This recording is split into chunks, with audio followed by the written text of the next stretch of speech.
ప్రపంచ పర్యావరణ దినోత్సవాన్ని పురస్కరించుకుని మహబూబ్నగర్ జిల్లా కేంద్రంలోని మయూరి ఎకో పార్కులో పారిశుద్ధ్య కార్యక్రమాలకు శ్రీకారం చుట్టారు జిల్లా ఫారెస్ట్ అధికారులు. ప్రస్తుతం మహబూబ్నగర్ జిల్లా కేంద్రంలో ఇంతకుముందే ర్యాలీ కూడా నిర్వహించారు. ప్రపంచ పర్యావరణ దినోత్సవం సందర్భంగా ప్రజలు చేయాల్సినటువంటి విషయాలేంటి, చేయకూడని విషయాలేంటి, పర్యావరణాన్ని కాపాడుకోవడంలో మనం తీసుకోవాల్సినటువంటి చర్యలు ఏంటనేది మన డిఎఫ్ఓ గారిని అడిగి తెలుసుకునే ప్రయత్నం చేద్దాం. సార్ చెప్పండి, ప్రజలకు మీరు ఇచ్చే మెసేజ్ ఏంటి పర్యావరణ దినోత్సవాన్ని పురస్కరించుకుని?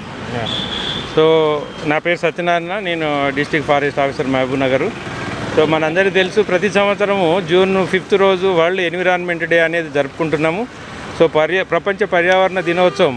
సో ప్రపంచం అంతా కూడా పర్యావరణంలో ఉన్నటువంటి మార్పులు, పర్యావరణంలో వచ్చేటువంటి కాలుష్యాన్ని దృష్టిలో పెట్టుకొని సో ఈ దినాన్ని మనము ప్రతి సంవత్సరం జరుపుకోవడం జరుగుతుంది. ఈ సంవత్సరము మెయిన్గా ఎండింగ్ ప్లాస్టిక్ పొల్యూషన్ అనేది థీము గ్లోబల్లీ. అంటే మొత్తం ప్రపంచవ్యాప్తంగా ప్లాస్టిక్తోని చాలా కాలుష్యం ఉన్నది.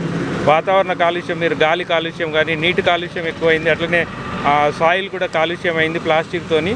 ఈ ప్లాస్టిక్ అనేది ఒక మహమ్మారిలాగా మనందరిని పట్టి పీడిస్తుంది. కాబట్టి మనకు ప్లాస్టిక్తోని విడదీయరాని ఇది జరిగింది. అంటే మనుషులు అందరం కూడా వాడుతున్నాం, ఎక్కువ శాతం ప్లాస్టిక్ మీద డిపెండ్ అయ్యి. కాకపోతే దీనివల్ల రకరకాలైనటువంటి మనకు డిసీజెస్ వస్తున్నాయి. ఈవెన్ క్యాన్సర్ కారకం కూడా అవుతుంది.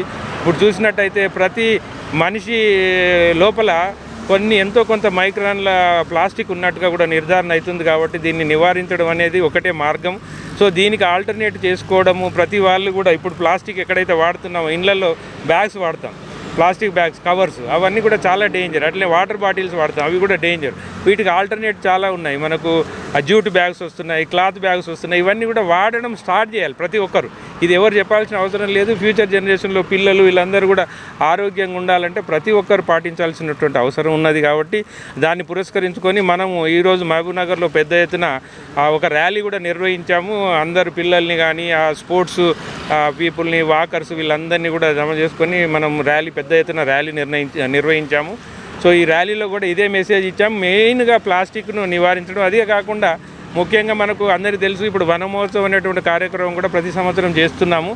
మొక్కలు ఉన్నట్టయితే, చెట్లు పెద్ద ఎత్తున పెంచినట్టయితే మన కాలుష్యాన్ని చాలా వరకు నివారించడం జరుగుతుంది. కాబట్టి ప్రతి వాళ్ళకు కూడా ఈ సందర్భంగా తెలియజేయడం ఏంటంటే, ఇప్పుడు ఈ 2 నెలల్లో మనకు దాదాపుగా ఈ సంవత్సరము 58 లక్షల మొక్కలు నాటే టార్గెట్ ఉంది మనకు డిస్టిక్లో.